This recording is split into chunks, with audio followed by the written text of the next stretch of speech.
a successful professional, a good American citizen soon.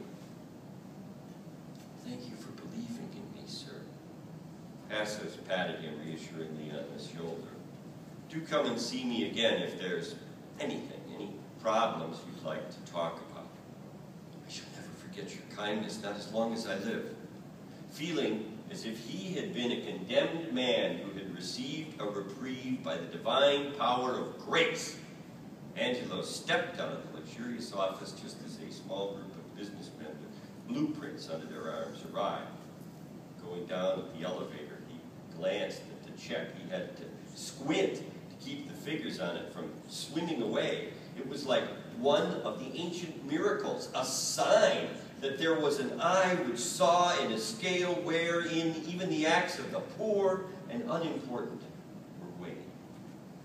If he could visualize God, that moment, he would have had the face of George Passos. He was as good as his word. Angelo came to the exit of the building and stood for a few seconds upon its threshold, staring out at the sky above and the boulevard ahead of him.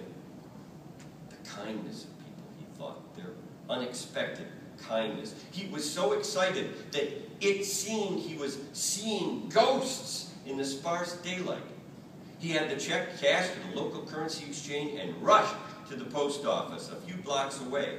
He bought a postal money order of $5, mailed it to his family, and walked over to the office of the Professional Collection Experts Limited at 101 West Monroe Street.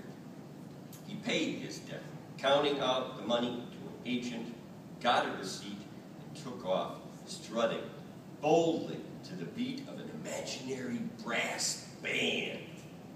The time of reckoning was over.